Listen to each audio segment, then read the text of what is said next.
Yeah, hello, my name is Keith Horsley. I'm a committee member of the Ventilation Engineering Group and also Secretary of CIBSE New Zealand.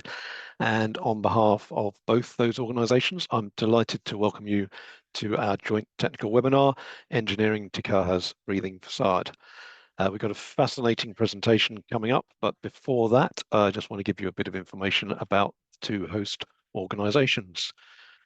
So the Ventilation Engineering Group, or VEG, is a technical interest group of Engineering New Zealand. Members of the VEG are provided with guidance on compliance and good practice in the New Zealand regulatory and commercial environment, and the opportunity to share and develop technical knowledge. Membership is open to anyone with an interest in ventilation and HVAC engineering. That includes students, technicians, facilities management managers, and consultants. And you don't have to be a member of Engineering New Zealand to join the VEG, although if you are, you can access other benefits such as CPD opportunities and professional registration in the HVAC practice area. But membership of the VEG itself is free for students and only $50 per year for others. Moving on to CIBSE, so the Chartered Institution of Building Services Engineers is the professional body that exists to advance the practice of building services engineering and to support a community of built environment professionals in the pursuit of excellence. CIBSE is a global institution with over 21,000 members in nearly 100 countries. Worldwide, and Australia and New Zealand is one of 4 international regions outside the UK, with chapters in New Zealand and Australia, and we have more than 300 members based in New Zealand. CIBSE members have access to a knowledge portal containing over 500 building services engineering technical guides across mechanical, electrical, hydraulics, fire sustainability, vertical transportation, and other building services disciplines. CIBSE members also have access to 5 societies and 19 special interest groups. And if you'd like to learn more about what's going on in the region, click on the QR code that's on the screen now to sign up for free to CIBSE ANZ mailing list, or you can go to cibse.org, that's CIBSE.org, to find out about membership. A few things coming up in the near future. Entry for the 2025 CIBSE ANZ Young Engineers Awards is open, and the search is on for rising stars in building services engineering. So we're seeking to spotlight exceptional students, graduates, and young engineers. And the awards also have categories that highlight the organisations and advocates empowering our emerging professionals to thrive. Students, graduates, and young engineers are being asked to submit a short video entry that aligns with the themes of reimagining building performance. Category finalists will be flown to Melbourne for the awards ceremony in October, and winners will receive a $1,000 cash prize and bragging rights as well, of course. So again, there's a QR code on the screen now for more information on the CIBSE ANZ Young Engineers Awards. CIBSE ANZ training courses integrate global best practice of services design with local standards. And this winter, CIBSE ANZ training is delivering 2-day and 3-day courses in hydraulic, mechanical, and electrical services for building professionals in Australia and New Zealand. And again, there's another QR code on the screen now to see all of 2025 CIBSE ANZ live training courses on our website. And those mechanical and electrical courses on the screen there are Australia-oriented, but development of New Zealand-specific mechanical and electrical courses is underway, and the plan, I think, is to start delivering those later in the year as well. CIBSE also provides a range of on-demand learning modules via the My CIBSE Learning platform, and the QR code on the screen now will link you to on-demand learning to find out more about those, and members receive 20% off all CIBSE training globally. And finally, if you're based in Auckland, you may wish to come along to CIBSE's presentation on renewable domestic hot water production strategies on Thursday evening this week. This talk will focus on the latest technology and system design approaches for multi-tenant buildings. And again, another QR code there to take you to the registration page. Okay, so that's all the adverts over, and we're on to the main event. So I'm very pleased to introduce our speaker today, Simon Hoyle. Simon is the co-founder and managing director of Ventüer, a company that specializes in engineering or engineered ventilation products for commercial and industrial buildings. Someone bringing a practical, detail-focused approach to facade engineering, combining real-world construction experience with a strong understanding of ventilation, acoustic, and smoke louver systems. And I'm delighted to hand over to Simon now to tell us all about the work he's done on the Kaha Stadium. Thank you for that, Keith. Appreciate the introduction. Allow me to share my screen here. So, as Keith alluded to, the subject of today's chat is around how we're going to be looking at the engineering and the design that's gone into the breathing facade of Kaha. So, as most will know, Kaha, or the One New Zealand Stadium, new stadium in Christchurch, is a truly iconic building, and it's one that we've been really privileged to be part of. Very complex, certain parts of it, and we'll be taking you through some of those complexities and the learnings that came out of them over the course of the next few minutes. A few of the things that we'll be going over, we'll be looking at the design parameters. So that's the things that make this building work as a whole, the overall engineering and what we needed to design our products to comply with and perform with. We're going to be looking at some of the custom engineering. So as we all know, no such thing as a standard product when it comes to a facade. We're going to be looking at how some of our standard systems were tweaked and modified to become an optimum solution for this project. And finally, we'll look at some of the installation and methodology challenges, how those were worked through, both through the design phase and also on site. Before we jump into the project-specific detail, just for those of you on the call that haven't met us before, a very short company introduction. So as Keith has already mentioned, Ventüer exists to provide engineered ventilation products for high-performing building facades.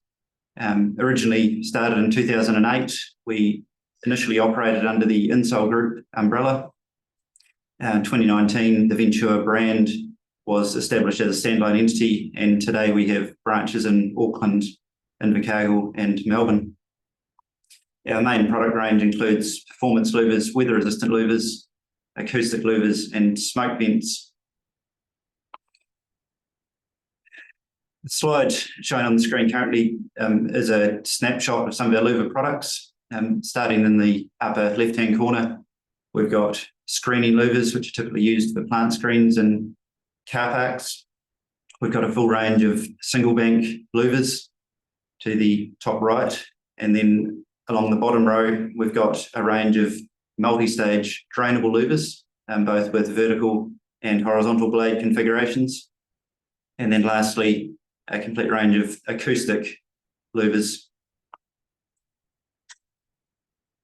Now, the bulk of this presentation is going to be looking at the project-specific engineering that we did for Kaha, but I wanted to talk briefly to begin with about some of the standards engineering and test certification that our products undergo when they're developed before they even are looked at for a specific project. The first testing, and probably the most important test for louvers, is around water ingress and aerodynamic performance, or the pressure loss as air passes through the ventilator. The test standard that Ventüer uses is the BSE 13030 test, carried out by the organisation BISRIA in the United Kingdom. It's probably the most widely known international test and forms the basis of our local 4740 test. Second aspect to our products is how they perform under wind load. So ventilation or performance louvers are quite commonly considered as part of the mechanical or the HVAC system, and that's correct, they are. But they come under loads that the rest of the mechanical system doesn't experience, namely wind. And when it comes to wind testing of our product, we've got an enormous advantage. We're very privileged with our sister company Insol to have access to their wind lab, which is the largest open jet wind tunnel in the Southern Hemisphere. On the screen, you can see a photo of it there. It's a 4 metre by 4 metre nozzle capable of 47 metres per second, which equates to 170 kilometres an hour wind. As a standard configuration, I believe it can be, with slight modifications, that speed can be increased to over 200 kilometres an hour. It's got a 3 metre hydraulically operated turntable mounted in front of it, which means the product, one-to-one scale models of the product can be mounted and tested for wind loadings under any direction. A third aspect, and specifically for our acoustic louver products, is the sound reduction capability. The test standard that we test our products to for sound reduction is the ISO 10140-2. And the laboratory we've used over the years has been the one at the Auckland University. Image on the screen there's I think that's a 300 millimetre, possibly a 450 millimetre acoustic louver in the test booth, undergoing certification. It's enough about our products and about the company. You didn't come here to listen to that. You came here to learn about Kaha, so on with the show. I thought I'd set the scene by just looking briefly at the background to the project, why it is, why it's been built, and how we arrived at where we've got to date. So as many will know, Lancaster Park was the Christchurch Stadium historically, and in the 2010 and 2011 earthquakes, it was badly damaged, condemned. It wasn't demolished for several years, but wasn't usable. And very early on, part of the Christchurch recovery plan called for a new sports and entertainment venue. Over the course of a few years, this was developed until in 2021, Bespoke's Watpac were announced as the successful tenderer for the design and build of a new mixed-use, multi-use arena. That was March 2021. In September of that year, they invited Ventüer to collaborate along with a number of other engineers around the ventilation and the facade design. And over the following 2 years, we were heavily involved on a regular basis until we were finally awarded the contract in, I think it was September 2023. Many will remember mid-22, there was a lot of public awareness around cost blowouts or increase in budget requirements. It went to a public consultation, and the overwhelming majority voted to do it once and do it right. The budget was lifted to a total of 683 million, and construction got underway early 2023. May last year, so 12 months ago, the halfway milestone was accomplished, and to date, the project is on track to be completed by April 2026. So why are there louvers on Kaha? Well, it's a unique project in many respects. But one of the key things to bear in mind is it's one of the few fully enclosed stadiums globally that doesn't have a retractable roof and has a natural grass turf. When I tell people this, the subject of the Dunedin Stadium often comes up. It's important to note that the Dunedin Stadium actually has permanent openings in the facade. I understand there's large 5 metre high gaps at either end, which allow natural ventilation. Kaha is completely enclosed. The facade is wrapped around the entire building, and the roof is solid. Albeit there's a large section of the roof which is translucent, formed out of ETFE, which allows natural light into the venue. The ventilation is provided via the performance louvers, and there's over 3,200 square metres wrapped around the entire building, the large percentage of which are fully operable and adaptable, which means various panels can be opened or closed in response to the wind and weather conditions outside the building to modulate the internal climate. So Kaha looks very impressive from the outside. It's hard to miss when you're driving around Christchurch, but it's not just a pretty face. There's a lot of functionality that's been built into the facade of this building. Looking quickly at the the scope and configuration of the louvers on this project. The image on the screen here shows some large banks of acoustic louvers being installed at rooftop level. What's not quite so obvious, but equally important, are a number of operable louvers inserted into the curtain wall glazing further down the building. You can just see them shadowed in there in front of the knuckle boom. These colour mapped facade elevations show the different types of louvers that have been installed, are being installed, and where they went. So the blue areas are operable acoustic louvers. The green areas are operable weather louvers, and the red zones are fixed blade weather louvers. You can see the predominantly the fixed blade louvers around at ground level, mostly going into plant areas.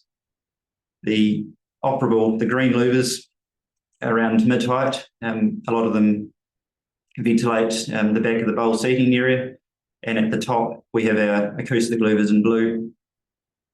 The east and west elevations that are on the screen here are the long sides of the oval, and consequently have the most louvers in them. But the north and south, or the ends of the oval, also have a large number of louvers, again with the fixed blade louvers at the bottom, some operable louvers midway up on the south elevation, and acoustic louvers in the top corners. Just looking at the starting point, so these are the products. As I've mentioned, there's three main products that have been used on this project. Louver type number 1, which is our fixed blade weather resistant louver. For this product type, the VL100S louver was selected. It's a twin weather stop fixed blade product, and the terminology twin weather stop refers to the detailing of the extruded aluminium profile. It has a pair of rain defence hooks which capture airborne rain and drain it back to the outside of the panel. It's a very robust design, and it's a good all-rounder. It can be used equally well for intake and exhaust louvers. Louver number 2, type number 2, is the operable performance louver. So again, this is a twin weather stop style louver, but unlike louver number 1, the blades are central pivoting, which means they are closable and can be shut off on demand. We can manufacture this product either as an electrically operated system, or for smaller panels, a manually operated system. The last product type is type number 3, which is the acoustic louvers. As we saw, these go around the rooftop level of the stadium. The product used on this project was a 300mm louver. This was our AL300W, and there's a few unique points about this product. It's not only offers some great sound reduction, so resistance to airborne noise, but it also has fantastic rain defence capabilities thanks to its extruded blade profile. I trust you can see my cursor on the screen here, but you see these little hooks which have been extruded into the aluminium nosing of this blade.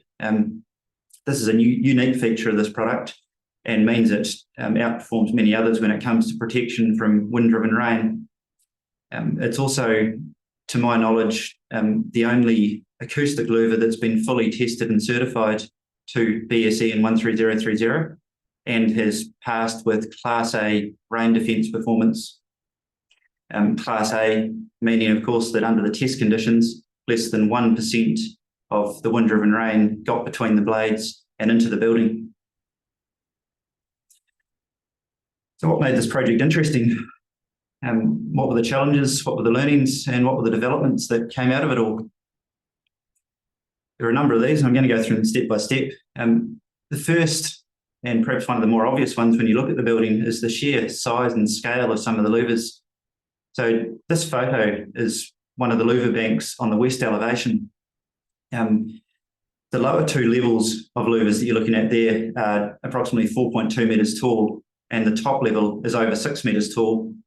And these louvers are entirely self-supporting, i.e. there's no primary structure, no secondary structure behind them. They're just fixed at the top and the bottom of each level to the concrete floor slabs. This poses a few considerations and challenges. first of all, obviously structural support. How do we engineer this louver to be self-supporting and take the wind load that it's going to endure? Second is this building is not a rectangular box. It's an oval-shaped building, and the facade facets at regular points as it wraps around. So the louvers needed to facet as well. Any building needs to have seismic considerations, but this one's in Christchurch, and we all know why it's been built. Seismic engineering was at the forefront of our minds throughout the project. And lastly, thermal expansion and contraction. As most of the audience will know, aluminium does expand and contract in response to heat and cold more than many other materials do. And when you have large louvered areas like this, it can be quite problematic or quite difficult to allow that expansion and contraction to happen in a controllable manner. One of the developments that came out of doing this, these fixed blade louvers, was this two-piece structural mullion support system. So very similar to a conventional unitized curtain wall system. It involves a two-piece mating mullion system with the left-hand mullion of one louver panel mating into the right-hand mullion of the adjacent panel, with tongues meeting in a rubbered sleeve. This solution has killed a few birds with one stone. It provided great structural support. So these mullions will clear span up to 5 metres without additional support. It allowed that thermal expansion and contraction that I talked about earlier. The louver blades were typically created in modules about 1.5 metres wide. So every 1.5 metres, we had this slip joint, which enabled when the aluminium's heating and cooling, the mullions can move within themselves without stressing any mechanical joints. And lastly, it significantly sped up the installation. So it's very common when we're doing large louver banks like this for the product to be done in a kit set form, which means the installers on site are delivered a large package of components, and they build it in stick form, sometimes being quite time consuming. With this mullion system, we were able to make very large panels in the factory that could be then craned into place very quickly. I mentioned earlier about the faceting, and again, that was a functionality of the two-piece split mullion system that worked really well. It allowed the joints to be rocked on themselves, as you can see in this image here, with the front part of the mullion, being able to be opened slightly to allow the blades to change direction as it wrapped around the facade. On the back of this particular detail, we can see a stiffener that's been fitted. So this is a section through the top level of louvers, the 6 metre high louvers, where an additional stiffening piece was required to prevent undue deflection. Seismic movement in the system. So we're spanning over multiple floors. The interstory levels, obviously the floor slabs needed to move independent of the elements below them. And a seismic head detail was developed that allowed the louvers to move vertically, or rather the floor slab above the louvers to move vertically without compressing or affecting the louver panel below. That seismic channel also carried the slab flashing, which ran over each floor level, tying one louver bank to the next. Another interesting point was a large number of the louvers were integrated into window joinery. Now this is fairly common on commercial facades, but there were some interesting aspects to this project. Obviously, when we're fitting to a curtain wall system, we're very conscious that we can't interfere with the performance of the curtain wall, either from a weather tightness perspective or any other. We can't restrict its movement in any way. So coming up with details that enabled the louvers to be installed and didn't compromise the weather tightness of the window system was paramount. This detail shows an operable louver going into a curtain wall system. The green lines are the window system, the black lines are our louvers, and the image on the left shows some of the window joinery going through the window fabricator's factory when the louvers were installed in the factory prior to being shipped out to site. Another interesting aspect of the project was the aesthetic or architectural aspect. Very prominent building and one that came under a lot of scrutiny and discussion. A cultural narrative artist was engaged to develop what the outside of the facade looked like, and some of the parameters that came out of that directly affected how we designed and constructed our louvers. One of the main ones was the colour patterning. So on this image here, you can see these are operable louvers. There is facade cladding, so metal cladding going above and below them at some point, which wasn't there when this photo was taken. You can see those vertical breaks, and then where the colours stop horizontally. Those were all preset, and we couldn't play with those. Biggest challenge was that the louver blade span that resulted from that configuration was longer than the capability of our standard blade profiles. We could have split the panels in half. We could have introduced twice as many joints, but I think you'd all agree that that would have looked rather ugly. The answer was to develop a modified blade profile with additional strength in it. So these drawings here show what was the original blade and then the new blade, the standard blade profile here, the final blade profile on the right. And you can see the integration of this hollow section on the back significantly strengthened the blade. It made it a little bit heavier, but significantly strengthened it and meant we could achieve those spans. The FEA analysis down in the lower left-hand corner was some of the engineering that was carried out throughout that process to calculate the deflection of these blades. Not sure how many structural engineers we've got on the call, but if you've ever tried to engineer a Z-shaped aluminium profile on paper, you'll appreciate the challenges. They're quite finicky things to get right, and the only way is to model it and spend quite a lot of time modeling it accurately. The colours were another challenge. So, as I said, the cultural narrative artist did a fantastic job. The unfortunate thing was that the colours selected weren't actually standard powder coat colours. So we went through a process of developing custom colours with ASCO Nobel or Interpon to match those colours that had been requested that could be applied to the extrusion at the mill. And lastly was coordination of all those colours. Not only are our louvers multicoloured, as you've seen in the photos and on the screen here, but all of the adjacent cladding, the metal cladding, is also the colours stop and start and are mixed and matched to create this pattern.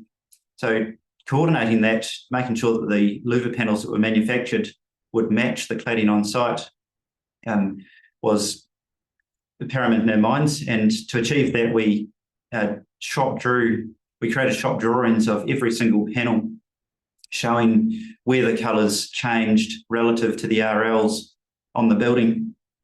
And it's an interesting statistic. There's over 1,000 square metres of this operable louver on the project, this particular model.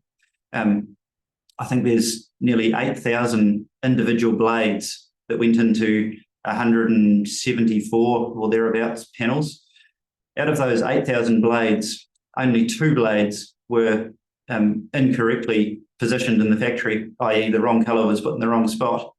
That was caught in a site Q&A and fixed before it went up on the building, but I just think that's fantastic tribute to the factory team for having that low percentage of error and for the design team and coordinating in the first place. Challenge number 4 related to the smoke and fire protection of the project. Being an oval-shaped building, and as we've seen with louvers on virtually every, I was going to say corner, but every faceted plane, if all of those louvers are open and there's a strong wind outside, if a fire was to break out, it became very difficult to predict how the smoke would perform and how the fire could be controlled. And very early on, we were notified that the louvers had to be constructed in such a way that in the event of a fire, either with power failure or on a signal from the fire alarm, all of the operable louvers could be closed down, basically sealing off the building and enabling the smoke to be able to be controlled via a dedicated smoke system in a predicted and modelled manner. In principle, it was a great idea. The challenge for us as a louvre supplier was that our operable louvres have traditionally been constructed with linear electrical actuators. And when we went looking for a linear actuator with fail-safe capabilities, they don't exist. Well, sorry, there are some that exist, but in a global search, we didn't manage to turn up any that were of the right size and style to match our louvres. We worked through a number of other options. We looked at putting in UPS or battery backup systems, which meant that even in the event of power failure, a standard actuator could still be relied on to close the louvres. But the additional cost and complexity of designing this in to start with, coupled with the regular maintenance that those battery backups would require, quickly ruled that out as an option. And we were finally left with having to use a spring-loaded rotary actuator and adapting it to work with our linear actuator drives. This slide shows some of the things that we worked through as part of that process. Again, this will appeal to the engineers on the call, but turning a rotary force into a linear force gets really interesting really quickly. A linear actuator is very easy to calculate, and that's why we've traditionally used them. You have a consistent pressure, and our standard actuator, I think, is typically around about a 650 Newton. When we look at a rotary actuator, as we had to because of the spring-loaded requirement, we have to take Newton meters, which is torque, and convert it into a linear motion via a lever shaft. As soon as we start doing that, we are working with a thing that's known as a force triangle, which means that depending on where the lever shaft or the position of the actuator is at any one given time, the actual force that's been applied on the blades to open or close them can vary quite considerably. So we did as much as we could with engineering it on paper, and then we finally finished off by making mock-ups and testing various lever lengths and stroke arm lengths to get it exactly right. And the image in the top left shows one of those early prototypes where we were playing with the actuator location, a tie rod that could be changed in length to change the force triangle parameters. The actuator that was finally selected is the one in the centre at the bottom. It was the Belimo SFA, which is a 20 Newton metre fail-safe 240 volt actuator.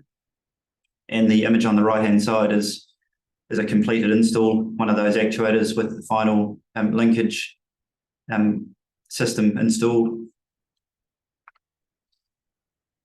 The requirement to have the louvers closing automatically wasn't just restricted to the weather louvers, but also all of the acoustic louvers had to operate in the same manner.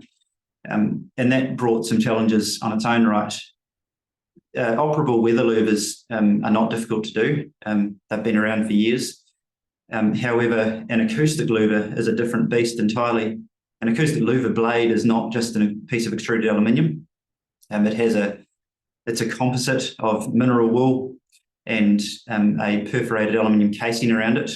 In this case, the blades were 300 millimeters deep by 75 millimeters thick, and it's simply not practical to motorize a blade of that size and type. So the only solution was to add a damper or an operable second bank of operable blades on the rear. We did look at just standard dampers to start with, but again, those blade spans, which were driven by the aesthetic requirements, meant that the overall blade span was too long for a standard damper to accommodate. Another challenge was that there was no access during installation to the back of these panels. The hybrid, the operable blades and the acoustic blades had to be formed as one unit in the factory so they could be installed quickly from the outside. And this was the solution. This video has automatically started playing, so I'll just quickly talk to what we're seeing here. This is one of the panels going through the factory, one of the acoustic louver panels. This panel is typical of the project, and it's over 4 meters long by about 1.7 meters wide. and weighs nearly half a tonne. Because we needed to get access to both sides of the panel, specifically for fitting the actuators and making sure all the operable components were working as they should, we needed to be able to flip the panels. We also needed to make sure that as they were being loaded into the crates or the stillages to go to site, that they were correctly oriented so they could be craned up quickly and easily. And what you just saw in the video there was one of the lifting rigs, or the flipping rigs that the factory developed for handling these enormous panels. Over on the right-hand side is a diagram showing the actual product in the front. So this is the exterior of the panel. We see our 300mm acoustic louver blades. On the rear, we have our operable closable damper blades linked to the fail-safe actuator, and it's all enclosed in a single 450mm deep one-piece frame.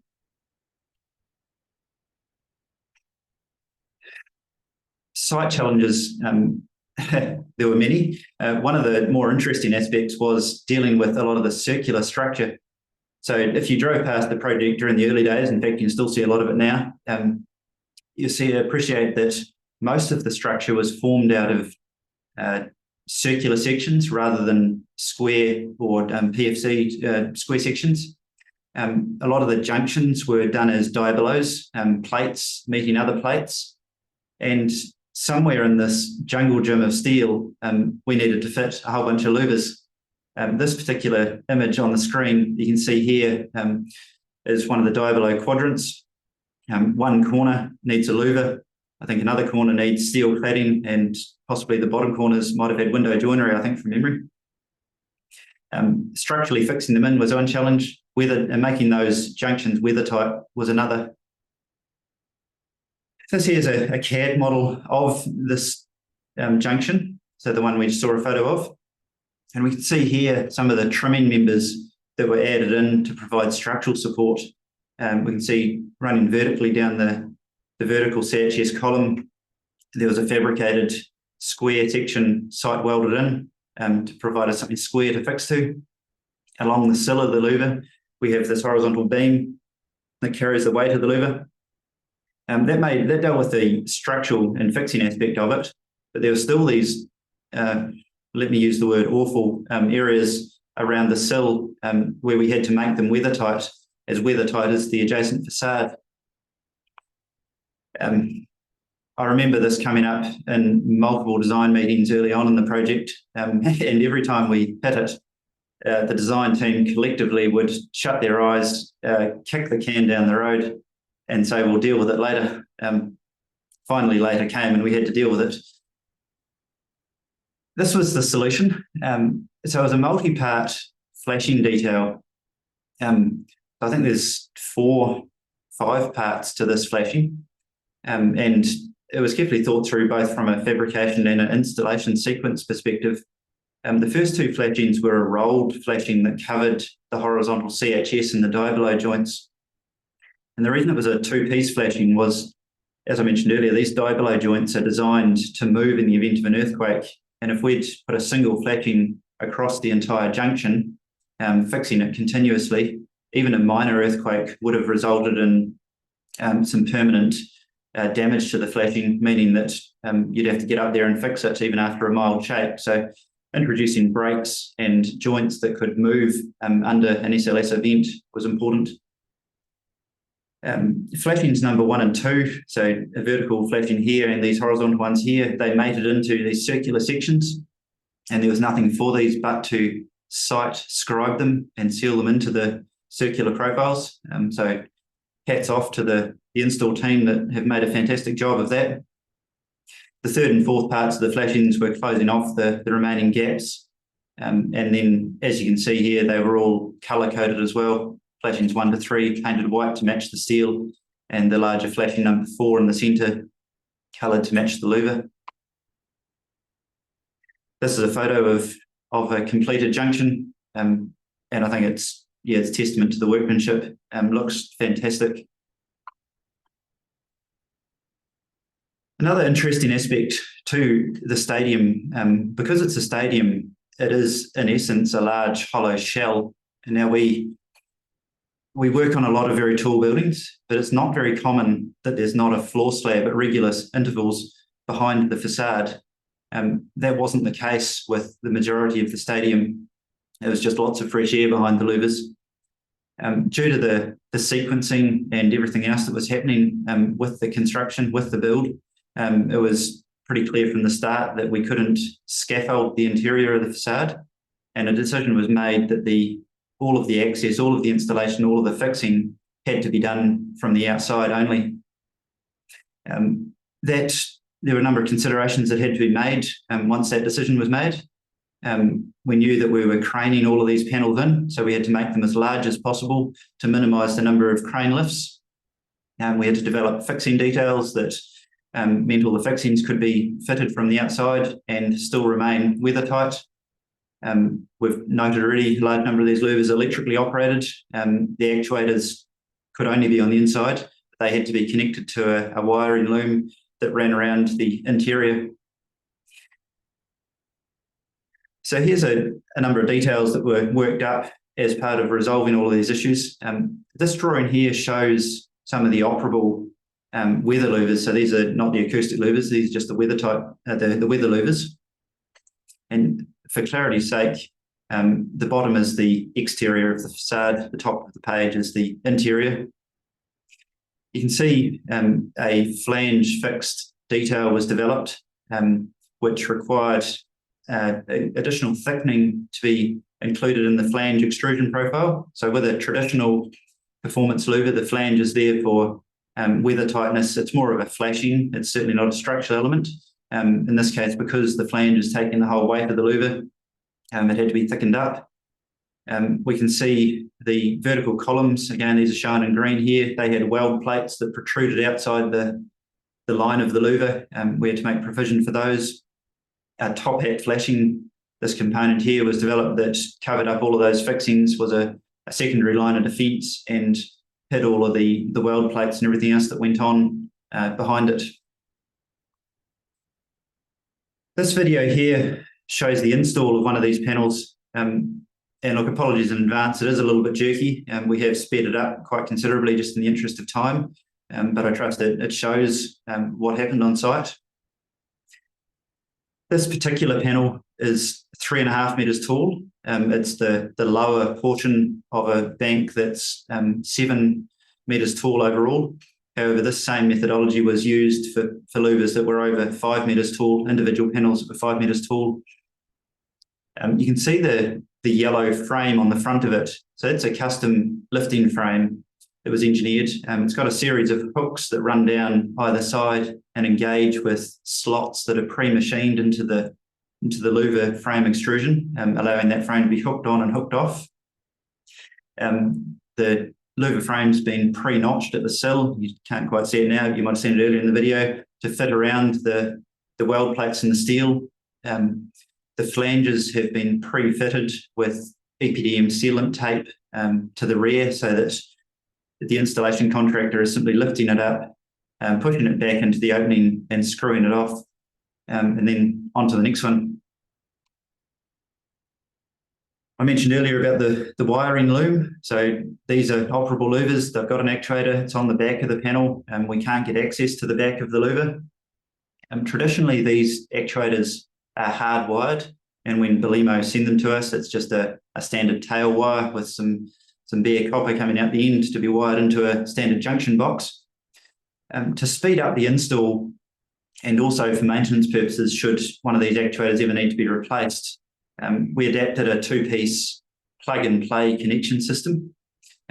So with one half of the plug being wired onto the actuator cable in the factory, the second half of the plug being connected to the wiring loom by the site electrician. And then as the louver installer is fitting the panels, they're simply reaching around behind the columns and clipping the two parts together, and it's good to go.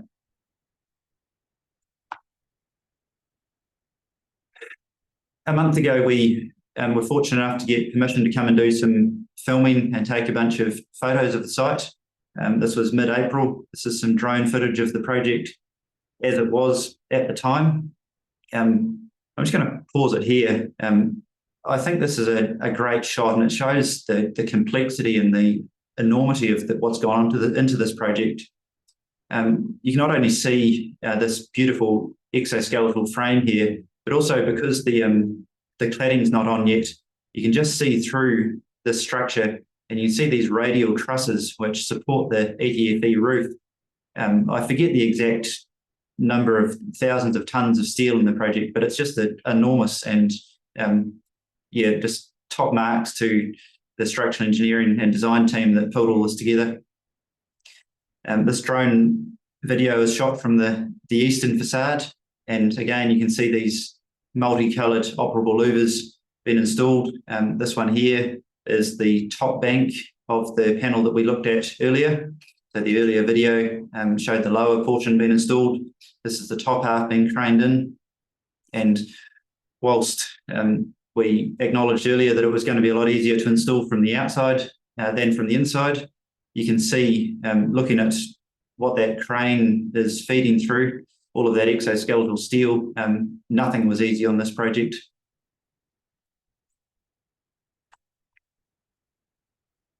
We're coming to the end of the presentation, but I just wanted to do a shout out to the wider Façade team.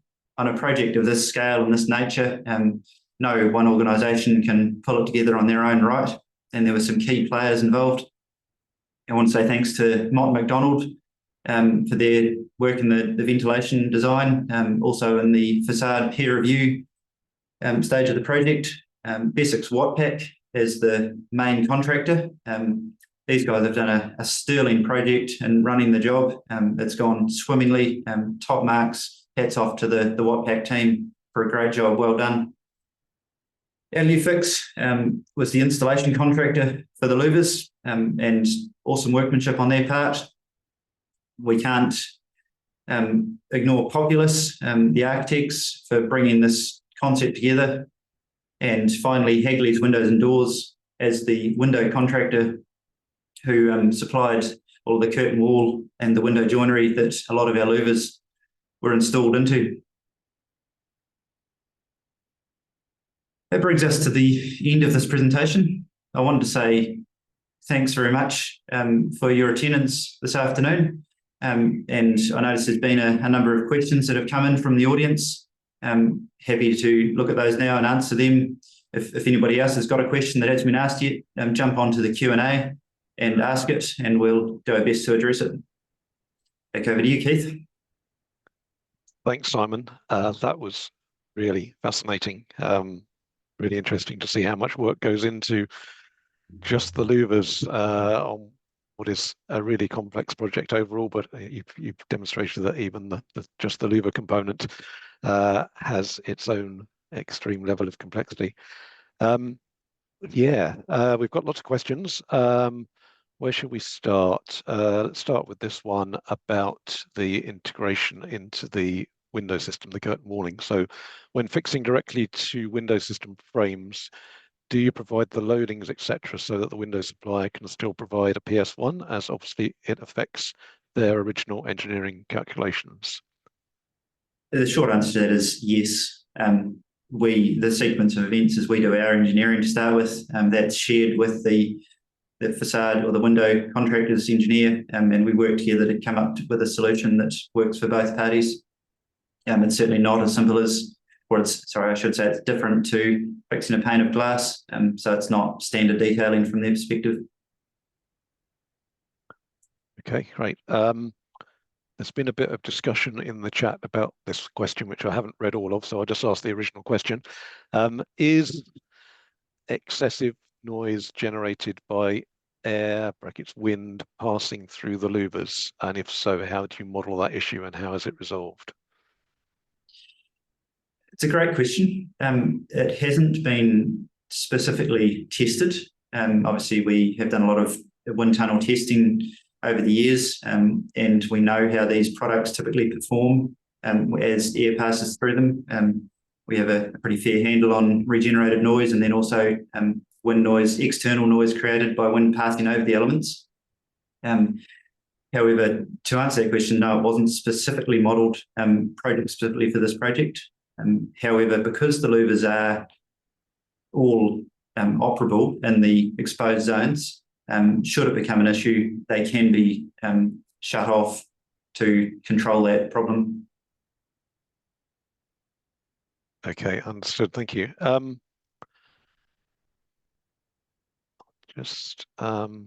Yeah, actually, I was interested myself actually in did you have to do any testing of the product specifically for Kaha? Obviously, you've talked about some of the modifications that you made to your standard products. Was there anything you had to test having modified it, or did the tests that you've done on your standard products give you the information that you needed?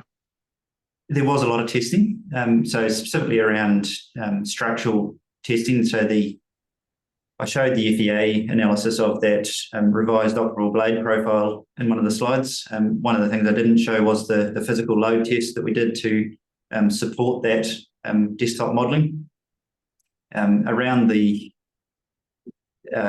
another interesting one was the lifting jig. Okay, it's more of an installation thing as opposed to the product itself.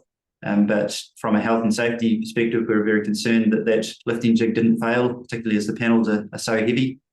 So we did tests where we loaded it up to kind of 3 times the weight of the heaviest panel and demonstrated that there was no damage or deflection to any of the parts. Lots of questions coming in. I'm going to struggle to keep up with them, I think, but there is one about that load modeling where, which I'm not sure I understand because I'm not a structural engineer, but I'll read it out. Hopefully it'll make sense to you. Were the FEM of the custom louver blades modeled as extruded beam elements or plate models? I would need to double check. I believe they're extruded beam elements. Okay. In fact, I'm certain they're, yeah. Yeah, okay, thanks. Okay, there was a question about installation, which I was going to ask, but it slipped off the screen. Yeah, how long was the average install time per panel, and what was the total number of panels? Total number of panels, just off the top of my head, I think there's 138 acoustic louvers, around 175 operable louvers, and there must be in the order of somewhere between 100 and 200 fixed blade panels. The operable panels, the team was installing an average of 9 panels a day. So for that 2-stack system that we saw on one of the last slides, that full bank was 2 days' work by the time they installed it and flashed it and finished it off.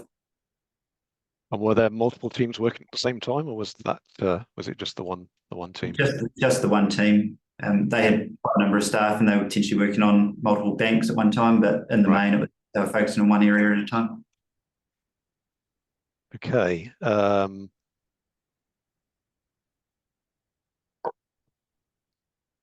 Another question here. I'd be interested to know how BIM was utilized from your end. Did you model the panels and insert them into a federated project model? And how detailed was the modeling? Yeah, that's correct. So the entire project is BIM modeled, and our work was not exempt from that. We, cards on the table, we don't do BIM modeling ourselves, so we contracted that part out. If there's anyone from Build BIM on the team, shout out to you guys. You did a great job. But yeah, we provided the Revit models, the data sheets, and they created the model and included it into the federated model. And we, as a contractor, reviewed it via Revit. Okay. This question, were the louvers manufactured in Christchurch? I assume Invercargill, were they? No, so this project has been manufactured in 3 locations across New Zealand because of the scale of it. A third of them were manufactured locally in Christchurch, a third of them were made in Auckland, and the remaining third were actually made over on the west coast in Greymouth. Okay.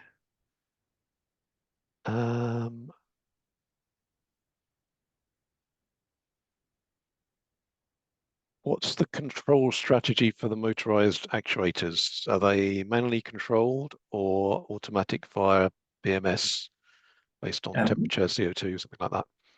Yeah, look, that's outside our remit. I do know there very much is a BMS system. I'm assuming there will be a manual override as well. However, the limit of our scope was to provide the actuators and the tail wires. We didn't provide the control panel. Right.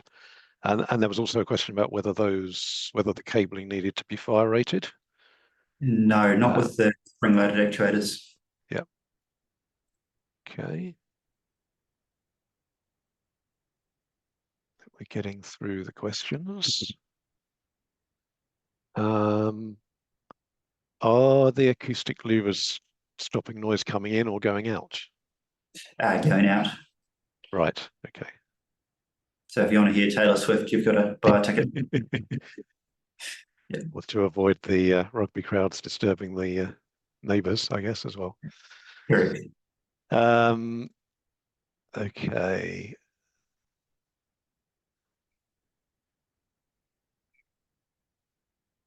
Again, some of these may be about aspects of the design that are outside your remit, but I'll just throw them at you just in case you know the answers. What was the main driver for having a closed facade compared to Forsyth Bar?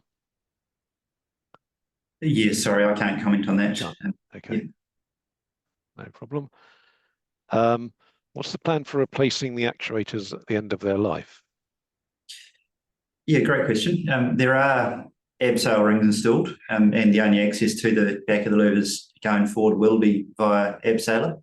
However, they've been manufactured in such a way that they're fairly easy to remove and replace. And again, that plug system means there's no fiddling around with junction boxes. Okay. I think we probably covered most of the ones that are within your area of remit. Are the actuators monitored for failure? Other questions just popped up. The short answer is I don't know. I assume when a louver is observed not working, there's a problem noticed. But yeah, no, I don't know. There is no, they're not modulating actuators. There's not a feedback signal, but they're just open or closed. So if that helps answer the question. Yep, okay, thanks.